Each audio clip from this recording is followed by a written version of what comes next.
And now, Mystery Theater, brought to you in part by True Value Hardware, your store of first choice.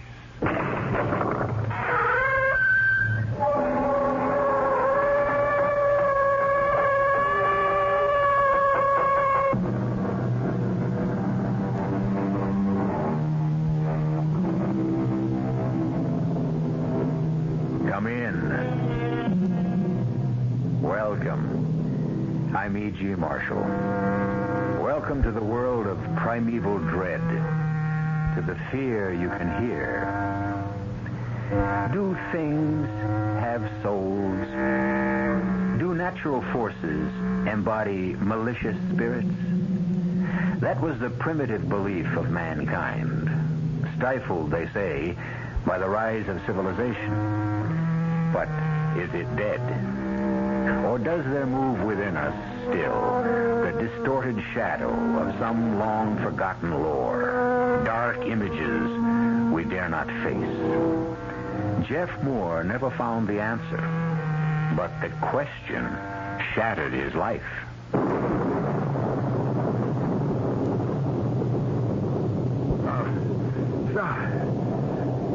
You devil, Chindi.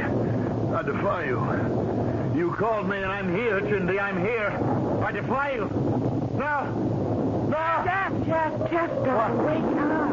What? It's a dream. You're having a nightmare. Oh, Katie, that terrible dream again. Just a storm. The horse again. The horse galloping toward me. The rider wrapped in a long black shroud. When he turned his face to me, it was a mass of melting flesh. It was the face of the man we buried out there in the sand. Katie.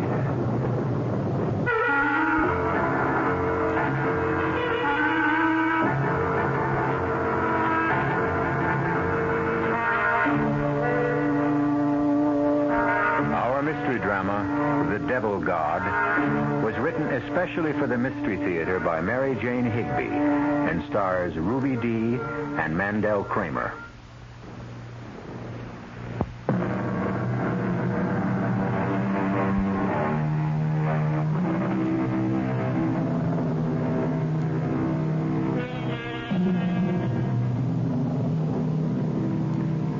The main character of our drama tonight will never appear. I think you will feel his presence, however, as thousands have felt it through the long centuries that brought us out of the prehistoric cave to the place where we now stand.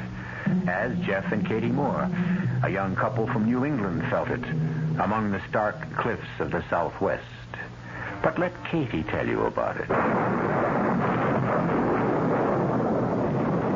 That storm last night shook this old house like a terrier shaking a rat. I lay trembling in my bed while it crashed its way towards us and burst in a roar overhead. Jeff started screaming in his sleep. Help me, please. The way he does nowadays. Help me. And I ran in to comfort Help him. me. Please help me. Jeff, darling, wake up. This is the storm. It's the horse again. The horse galloping toward me, the rider wrapped in a long black shroud. Suddenly he turned his face to me, and it was a mass of melting flesh, the face of the man we buried out there in the sand. Oh, Katie. All right, baby. All right. Katie, am I ever going to get over this?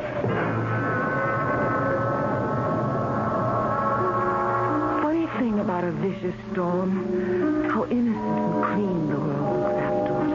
In the morning, the air was so shimmering clear that for a moment I thought I was back in Antelope Valley, that day I first saw it nesting in the desert mountains.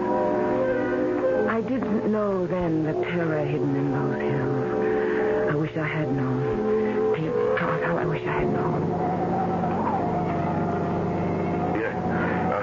Sorry about the shape this road's in, folks. This is a road? Are we on our own property yet, Mr. Purdy? It will be as soon as we cross the little Yaqui River. It's only 20 miles or so to the house from there. Mm-hmm. Your uncle left you a fine ranch. You're going to be mighty happy when you see what you've got. I'll be mighty happy if I still got my teeth. It's awfully nice of you to bring us all the way out here. Well, couldn't let you come out alone the first time. You being strangers to this part of the country and all. Now, when we get to the top of this rise, you're going to see a grade A job of government bungling. A few months ago, they sent out some fancy Eastern engineers. First thing they did was pull out the bridge that was here and move it 10 miles downriver. Never stopped to find out there was a house 20 miles back, and this bridge was the only access. Oh, dear. Well, what do we do? And the Jeep won't make it through the gully. Yeah. At least I think it will. I better walk down first, though, to make sure. Shall I come with you? No use both of us getting our feet wet. Well, I can see why he said we'd never make it in our own car. Honey, when I think of your uncle sinking all of his money in this God-forsaken country... God-forsaken? Why, it's beautiful. Come on, darling, you've seen too many John Wayne movies. It's valuable land. I know. And I'm lucky. I married a beautiful woman who turned out to be an heiress. I'm glad we didn't know my Uncle Bush was making me his heir. I'd have thought you were marrying me for my vast holdings. And I just hope that among the vast holdings, he left a bottle of scotch. Because I'm going to need it if Joe Purdy manages to get us across these craters of the moon. Well, I just wanted to be sure that there was no quicksand. We're really going down into that ravine. Yep. Here we go. Oh, it's awfully steep, isn't it? Oh, boy. Well, made it. Shook up. Sorry, folks. Well, that's the little Yaqui River. River? There wasn't a quart of water in it. No, not now. But don't you ever try what I just did. Come a flash flood, and it'll be a wall of water rushing down. You know, I've seen little jackrabbits caught in it, even rattlesnakes. That's why your uncle was so mad about that bridge. You can't get to your land from the new one without scaling the cliff. What? Mr. Purdy, wait a minute now. Are you saying that once you leave us, we're completely cut off, trapped? Oh, no. The ranch hands can always get you out. Kenneth, he's your foreman. He talks English real good. Well, what do the others talk? Their own language. They're Indians. Indians? Why didn't anybody tell us all this? Well, now, I wouldn't worry. Well, your uncle had the best ranch hands in the state. That's why Antelope Valley's such a fine money-making outfit. well, now, just don't borrow trouble. Wait till we get there. See what it's like. I know what it's like. Flash floods, quicksand, rattlesnakes, and 6 feet of snow. Katie, we're moving into a trap.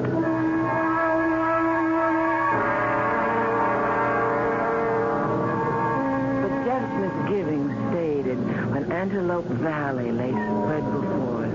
The long white L-shaped house, half hidden in cottonwood trees and bordered by bright flowers. And winding in the distance, the gully that marked the upper course of the little Yaqui. Some Indians were standing around the corral. I waved, but they only stared back. And here we are, folks. Well, after what we've been through, this is kind of like Shangri-La, isn't it? We'll just get the luggage out. Oh, there's your foreman. Hi, Ken. Hi, Joe. Mr. and Mrs. Moore, Kenneth Yazzie. Yes. Nice to meet you, Kenneth. Yes. I'll help with your bags. Well, thank you. And if you'll excuse me, I'll get back to work. We're just finishing up. All right if I show you around later? Oh, yes. Freezer's well stocked, isn't it, Ken? Sure is. Couple of sides of beef and a lot of game. Now, don't you carry anything, Mrs. Moore. Just get the door for us, please. I've had the house open and airing for you all day. What a nice room. What a great fire. And look at this. You wouldn't expect a picture window in a ranch house, now would you? Oh, your uncle built himself a real modern... Oh, look, up on the hill. What a beauty. Oh, you mean the horse. Hey, that's a palomino, isn't it? What? Isn't that a palomino out there? Oh, it's gone. I think you must be mistaken. I think you saw a deer. No, it was a horse, Oh, all it's a right. wonderful golden mane. I'm going to get some sugar and see if I can't... No. What? Leave it alone. Why, Ken? That horse is no good, Joe. What do you mean? There's a bad feeling about that horse, Mrs. Moore. Leave her alone. She doesn't belong here. Whose horse is it? Bad feeling. Don't go near her. Let her go. But doesn't she belong to us? Doesn't she? Believe me, Mrs. Moore. You staying overnight, Joe? No. Have to get back to the office. The title company won't run itself, you know. Well, you'll stay and have a drink with us, won't you? The boys want to talk to you, Joe. Yeah, sure. I'll go out to the corral and say hello and, yes, Mr. Moore, I reckon I better have one for that road. We'll be right back.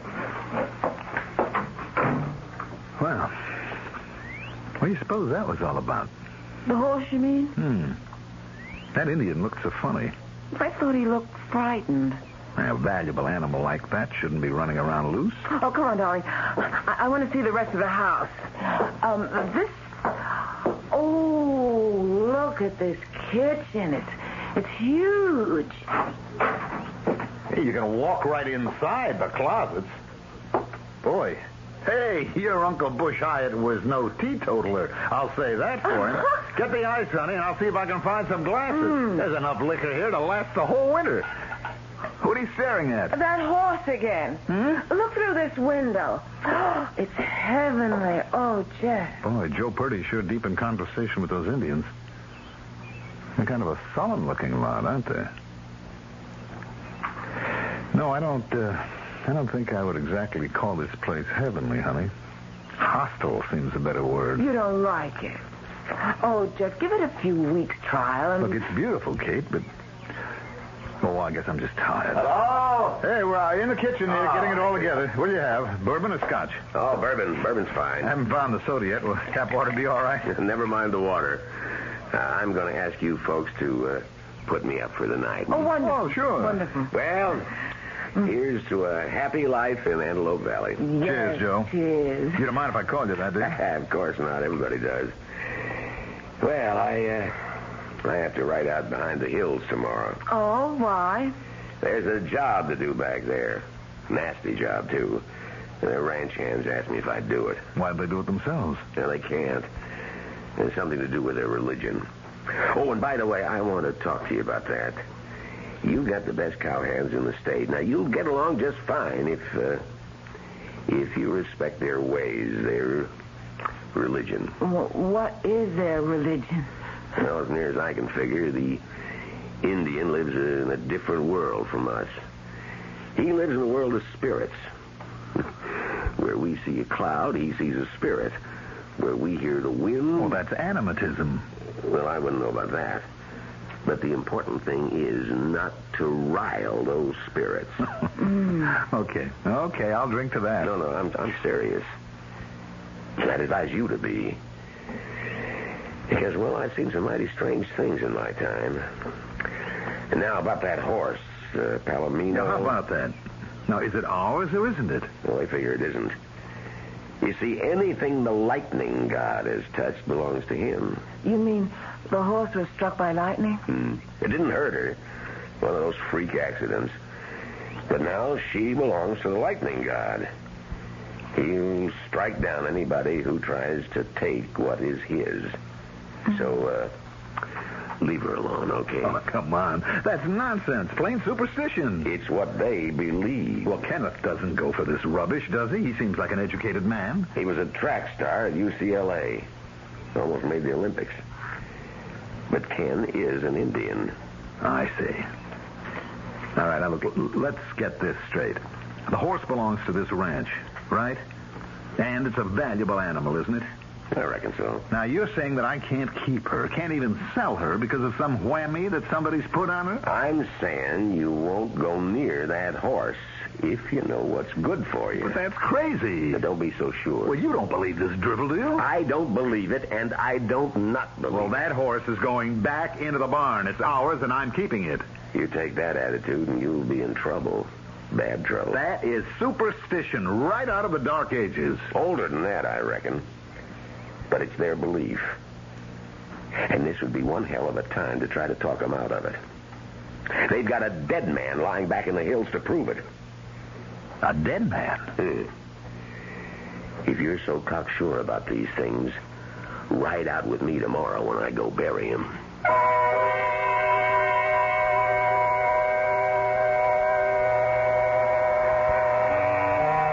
Katie leaves the two men, still stubbornly arguing the pros and cons of superstition, to stand at her bedroom window, watching the motionless stars. As one springs to sudden life and goes skimming across the sky, she makes a wish, then smiles at herself. A meteor, nothing more.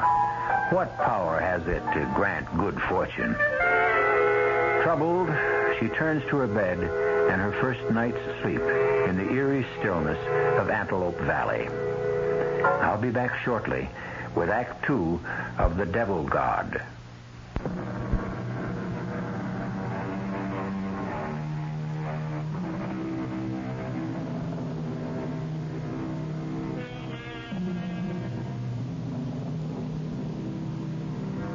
A profound stillness has settled over the remote ranch, broken only by the occasional howl of a coyote.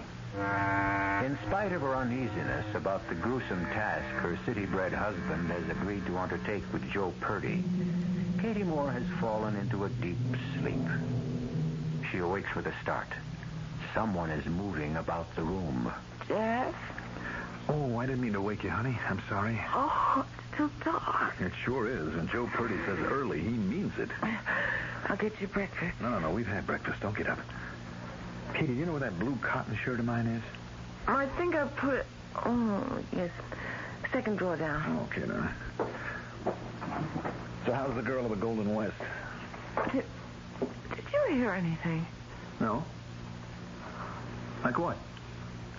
I thought I heard hoofbeats. Toss me my dressing gown, will you? Ooh, it's chilly, isn't it? Yes, there she is again. The Palomino. Oh, poor thing. Probably hungry. You know, Katie, this whole setup seems fishy. You mean about the horse? The whole situation on this ranch. After you went to bed last night, I found out the name of this guy that we're going to bury. Little Gambler. And whose father do you think he is? Kenneth Yazzi's father? That's right, our college graduates. Now, superstition or no superstition, you don't leave your father lying out where the buzzards and coyotes can get at it. Ooh, Jeff, don't. I'm sorry, honey, but I tell you, I won't be surprised if we find him shot through the head or stabbed in the back. If we can tell from what's left of him. There's something phony going on. I'm not sure Joe isn't part of it. Oh, no, Jeff. Well, you take this guy's name, Little Gambler. Now, honey, you know that horse is worth a lot of money. You think there was a fight over the horse? I don't know. And I sure don't go for all this mumbo-jumbo about lightning gods and rainbow gods and spirits of death. It's too easy an out. Can you see, is that horse still there? Uh-huh. Poor thing, it needs a good currying. As soon as I'm dressed and going out, I'm putting it into the barn. And, Katie, you see that it stays there. The sun was beginning to rise as I watched wily Joe Purdy and my cheerful blonde husband ride out of sight. I turned to unpacking and settling into my new home. Just after midday, a sudden commotion drew me out into the yard. The barn door was open, and in the dark interior, a golden mane flashed through the air as the Palomino reared suddenly. I could make out two shadowy figures behind us. No, stop! Stop! Don't drive her out! Stop that! My husband put the horse in the barn. She said stay there. Now, don't let her out. Doesn't either of you speak English? Something wrong, Mrs. Moore? Yes. My husband put the Palomino in the barn this morning, and I caught these men trying to drive her out. I don't think so, Mrs. Moore. Oh, yes, I saw them. The horse is no good. You mean she's vicious? That's absurd. She's as gentle as a lamb. No good for the ranch. She was my uncle's horse, wasn't she? Kenneth, I'm serious about this. We're keeping her. And from now on, I want the boys to take good care of her. They have other work to do. Oh, come on. All this fuss is because she was struck by lightning, isn't it? Let's settle this once and for all. This was my uncle's ranch. Now my husband and I occupy the place that he did. Your uncle understood Indian ways. I understand, too. I know how the ranch hands feel about the lightning god, and I sympathize. But I don't for 1 minute believe in it, and I don't think you do. Mrs. Moore, let the horse go. Otherwise, I cannot be responsible. You don't have to be. Just do as I say. He turned on his heel and left me standing there in the blazing heat. Tears of fury stung my eyes. I watched a buzzard circling in the clear sky. Then the thought of Jeff and the grisly job he had set out to do sent a shiver through me, and I ran back into the cool ranch house. I prowled restlessly from room to room until in my uncle's office I came across a photograph album. A pictorial record of his days as a trader on the Indian reservation. A recent snapshot, not yet pasted in the book, fell out in my lap. On it, my uncle had written, Scheherazade, first prize, Santa Fe, 1972. It was the Palomino. I was so engrossed in the album that I didn't notice the change in the weather. A wind had come up and a door started banging. And I ran to fasten it, and I could see the cottonwoods outside writhing in the wind. A few Indians had gathered near the corral. One of them, taller than the rest, wore a big black hat. He was pointing to the east, where a dark, menacing cloud hung over the hills. I felt stifled. I sat down, gasping for breath, and watched while the ugly thing spread like some monstrous growth across the sky.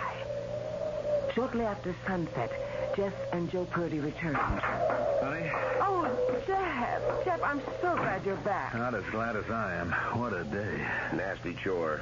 I reckon it gave your husband a bad turn. You better believe it. You look exhausted, darling. Aren't you coming in, Joe? No, I'll just return our ponies to the corral, and then I got to get on my way. I want to keep ahead of that storm, at least till I cross the little Yaqui. You'll excuse me, Mrs. Moore? Oh, of course. Goodbye, and thanks, Joe, for everything. So long, Joe. I'll see you soon. Sure. I'll keep in touch. Oh, Ken, take these ponies. I've got to get going. Okay. You'll make it if you hurry, Joe. So long. Come on in, darling. Yeah. Those cow ponies are tough little animals. I don't think anything else could have made this trek. It was rugged, huh? You'd never believe it, honey. I'll say this for the lightning god when he sets out to do a job. That bolt must have hit the Indian in the head and spun him right around. His face was like melted. Oh, even his moccasins were split. And a funny thing, his blouse was untouched, but the sleeves were gone. Apparently went up in smoke. And the flesh on his arms was peeled to the wrist. Do you think it really was lightning? Oh, no question about it. Freak accident. Strange how often people use that word about lightning. Freak. Yeah. You have to see it to know why. I mean, it looks deliberate. You know, like two guys are in a boat and one is struck by lightning and killed and the other one isn't touched. You know what I mean? The Indians think it's malicious spirits. Chindi, they call it. Well, it's nonsense, of course, but I tell you, standing alone with Joe out there in the desert, well, it was funny, but it was like I could feel a presence. I kept looking over my shoulder. I told Joe, and he said, "Yep, Chindi. That's the death devil, Chindi." Jeff. All right, look, honey, I was darn glad to get away from there. It's getting dark. That evil presence was... I better put on some more lights. Where's the light switch? By the front door. Oh, yes. Come on in the kitchen, dear. I've got a good, rich beef stew on the stove, and you'll feel better when you've eaten.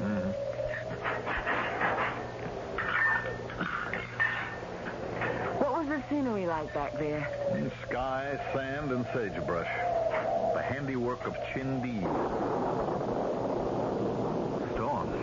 My goodness, it's black outside. I tell you, I wouldn't want to be Joe Purdy driving back to town now. Oh, lightning, look. Sheet lightning, isn't it? Scary, but beautiful. Lit up the whole hill. The Indians say it was Little Gambler's fault. His fault that lightning struck him? They say he rode a horse that fire from the sky hit last year. The Palomino? That's right. And he knew the lightning god gets mad if anybody takes what's his. You know, Kitty, I'm afraid we're going to have to give her up. Oh, no. She's a jewel, a prize winner, you know. And she's been so neglected. It's awful. Uncle Bush was very proud of her. How do you know? Well, I found a picture of him standing beside her the day she took first at some horse show. Well, we can't keep her. Jeff, you're not going to let them drive her away. Honey, there are forces around us that we don't dare contend with. Jeff, what are you talking about? You know it's superstition. It's easy to say that here in this cozy house. But out there, in those bleak burning dunes, I tell you, Katie, there was something. I could feel it. I feel it now. That was a close one, wasn't it? Yes. It's not sheet lightning. It's fork lightning. I'm going out and open the barn door. Jeff, you're not in this weather. I won't let you drive her out into this weather. What's the matter with you? You said yourself this is nonsense. Bringing us trouble. Bad trouble. I can feel it coming like a hot wind. You've been out in the hot sun all day, and Joe Purdy has hypnotized you with this rubbish. Joe says the ranch hands will all leave if we try to keep her. Let them. We'll get others. They have good jobs here, and good jobs aren't so easy to get these days. Look, honey, this morning I felt the way you do. But damn it all, you haven't seen what I've seen. That Indian looked like he'd been scalped. I know, I saw it. I'm not just talking. Now, we've got to get rid of the horse. Jeff, listen to me, dear. If we give in now, we'll lose all authority. You know, I had an unpleasant scene with Kenneth earlier. He was very rude. We can't start out that way. This taboo, or whatever it is stupid and barbaric, and we're not going to yield to it. I'm going to make some coffee. Stay away from the sink. That's not superstition. The pipes form a perfect ground for the lightning. You mean I can't even run water for coffee? Not until the worst of the storm is over. Now, it's heading for us right now. Joe was telling me that before lightning strikes, you can sometimes feel an electric charge run through your body. You feel your hairs rise. It's the hand of Chindi. Then you're probably going to be hit, and the only thing to do is drop flat on the ground and pray. Oh, flat. The light. Oh, hit a power line, I guess. Well, what do we do? Now, just keep calm. Lights will probably go on again. It's awfully dark. Have we got a flashlight? Yeah, but it's in the car back in town. Matches? Not since I quit smoking. Gotta be some candles around here. I saw some this morning. I remember now. I was putting things in the kitchen closet. I know where they are. There must be matches there, too. I'll get them. Let's see now. It's over here past the sink. Yes. Mm-hmm. They're in the back on the third... Katie! What happened? Oh! Katie, are you all right? Oh! Katie, where are you?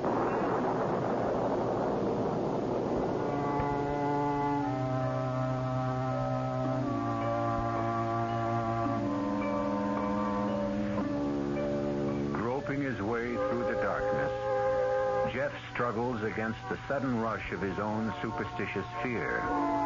But one man's superstition is another man's firmly held faith. And perhaps the only safe conduct through the uncertainties of this valley of shadows is a healthy respect for the beliefs of others. Common courtesy or common sense should teach us that. If not, the powers that be may find harsher ways to bring the lesson home. I'll return shortly with Act 3.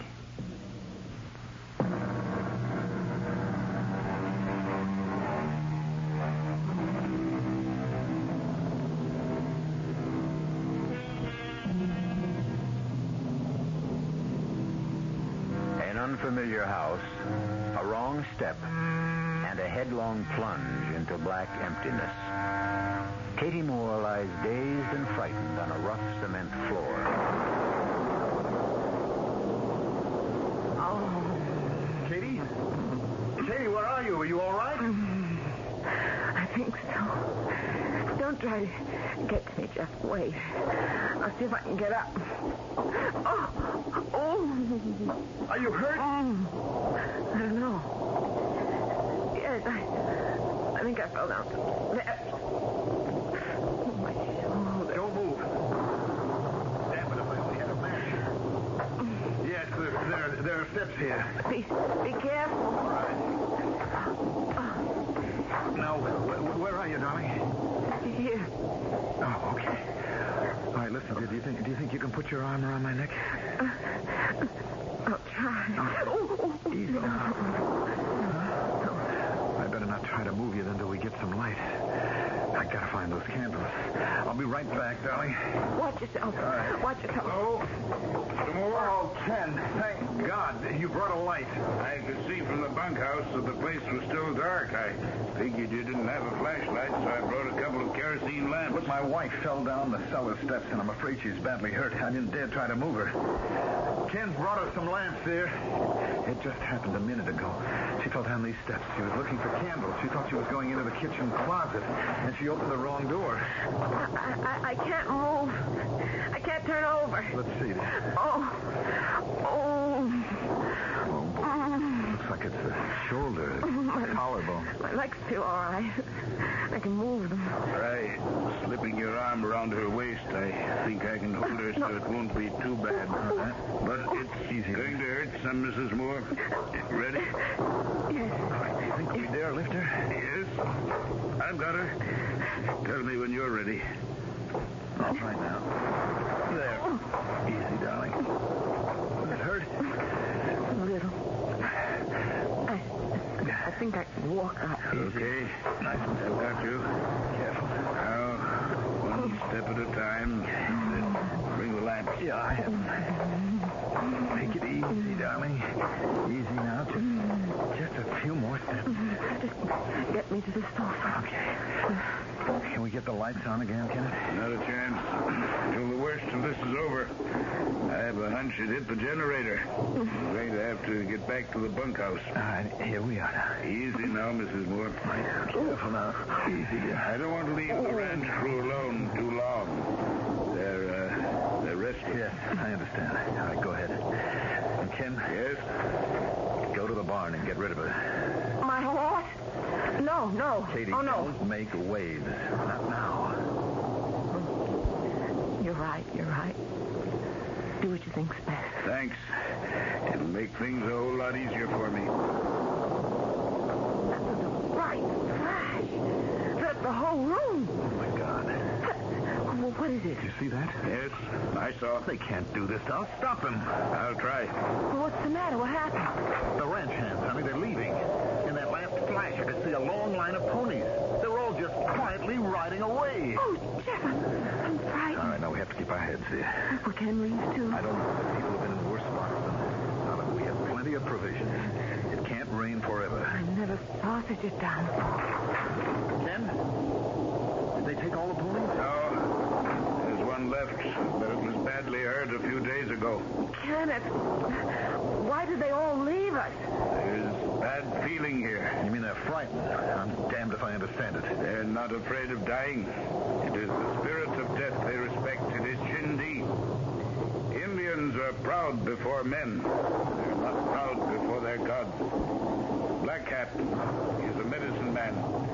He says Chindi is very angry now. He says tonight Chindi will take all Antelope Valley for his own.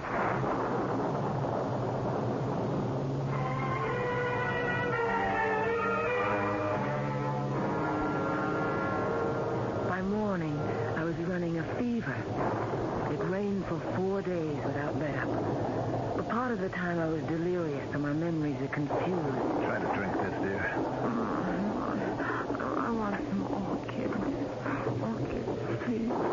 Honey, it's chicken broth. Well, Try to take a little, huh? Mr. Moore, I'm afraid it's going to flood. A little yucky? There are sandbags in the barn. We've got to make a dike to protect the house. The river doesn't look that high. Remember, there's no vegetation in these hills to hold the water. A sudden downpour runs right off. Flash flood. Come on. Well, that ought to hold for a while. Not enough. It's all we have. Oh, I'm so tired I'm going to drop. We've done all we can do.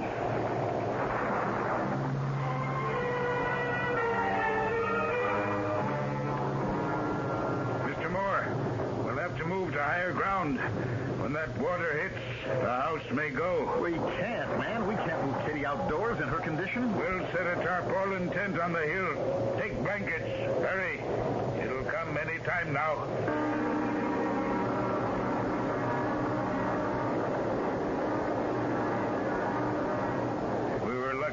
out. Look. Great Scott, it's a wall of water. Will the house go? I don't know. I've never seen anything like that. It's like a dam had burst.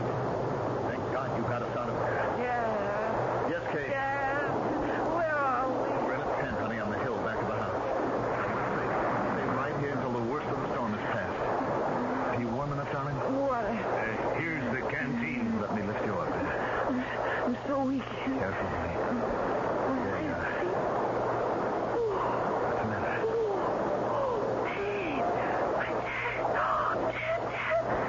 Try to be quiet, darling. Ken, I've got to get a doctor. Now, if a man had a horse, could we make it out of here now? He might. He knew his way. The barn is still standing. Yes. I'm going to see if that Palomino is there. You could never find the pass. Even in good weather, somebody would have to show you the first time. In a storm like this. Look, I've got to do something. I can't stand by and let my wife die. I'll go out to the barn. No. I don't expect you to touch the horse, Ken. I understand these things better now. And you can see that I must go. First, let's see if the horse is still there. Yes. Yep, there. Cold. Yeah, the blanket is slipped off. Let me wrap it around you. Where's Ken? He went out to the barn a little while ago. I didn't dream. A man was riding by. And suddenly the horse burst into flames. Quiet, dear. Quiet, darling. That sounds like who? It must be Ken. He's taken the Palomino. Ken, no! Ken, I'll go! Ken, come back! Has he deserted us too? No, he's going for help. Oh, the poor guy. He must be frightened to death on that Palomino.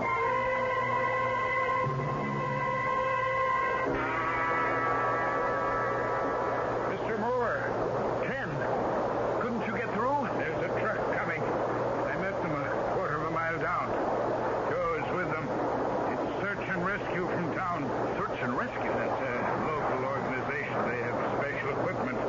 Mostly they go after hunters who get lost in the San Francisco peaks. Well, how did they know about us? The ranch hand sold them. Managed to throw a makeshift bridge across the Yaqui down below.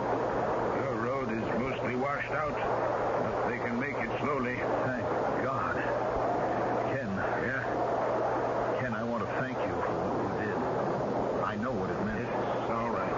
Look, we were wrong, Ken. We behaved badly. But when you've lived all your life a certain way and believed certain things, it's hard to... Well, anyway, everything will be okay now. I hope you're right. Uh-oh. We better get back under the tarpaulin. The rain's starting again. Kindy circled around. It's coming from the other side now. Oh, nonsense, man. We'll soon be out of here. The men from search and rescue were carrying me on a stretcher when it happened. Jeff was beside me. Ken was about 10 feet ahead. Suddenly I felt it. A tingling sensation through my body. The small hairs on my forearms seemed to rise. I knew that Ken felt it too. He turned and looked up at the sky, his eyes staring wildly.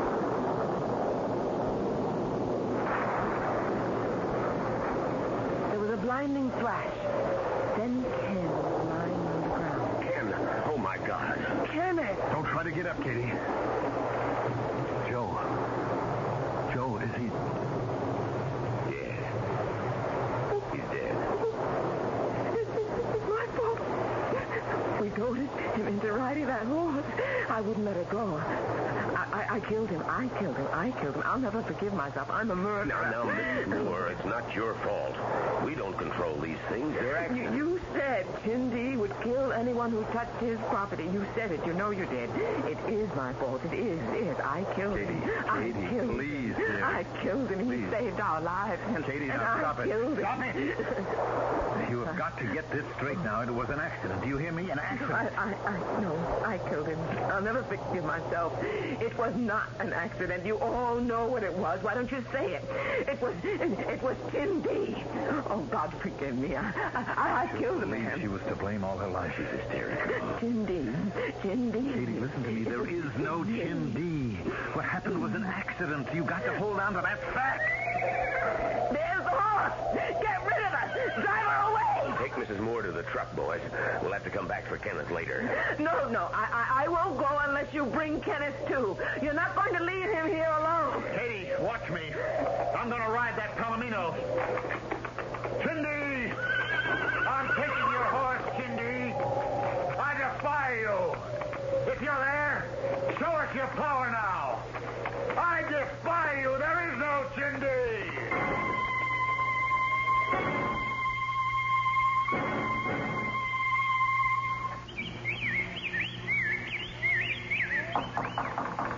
Miss Moore, you there? Oh, just Mr. Murchison. Oh, come on in. Oh, your hands are full. Just a second. I'll get the screen off. My wife sent this over to you. How nice. Well, she remembered you always did like it. Banana bread. Yeah. Well, we're glad to have you back with us in Connecticut. We thought we'd lost you to the west. Oh, it's good to be back. Did you see Jeff? He's working over at the edge of the wood. There's a tree, he says, has to come down. It looks sturdy enough to me. But if he's talking about the oak near the clump of white birch, it ain't as solid as it looks. Are you planning to stay now for good? Oh, yes. We sold everything we owned out west. It was beautiful. Mary and I drove out there once. It was all too big for me, all too much. Connecticut is more cozy. Yeah. Well, I'll be getting along. I want to see Jeff. There's something I should tell him about that tree. Tell Mrs. Murchison I'll be over to see her as soon as I get settled. Well, if we can help, just let us know. What was that? Oh, sounds like he felled the tree. He wasn't going to chop it down. Jeff! You all right, Jeff? Jeff! Mr. Murchison, look. Now go back. Call the police. Tell them to send an ambulance. We can't move that tree, just the two of us. Now, quick, girl, quick. Then get the Hester boys. They're working on the fence. I'm coming, son. Help. Mr. Murchison, help me. Lou Hester will be here in a minute. We'll try to move the tree off you. I don't know what happened. I just tapped it. I was coming to tell you, Jeff. It's rotten all the way through. You see, that tree was struck years ago by lightning.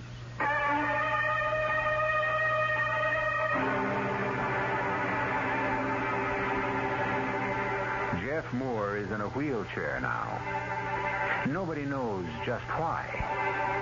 The doctors say he suffered no permanent injury when that tree fell. But sometimes late at night, when she hears the wind rising, the rain beginning to fall, Katie's thoughts go back to Antelope Valley and Kenneth Yazzie and the Palomino. And she wonders. I'll be back shortly.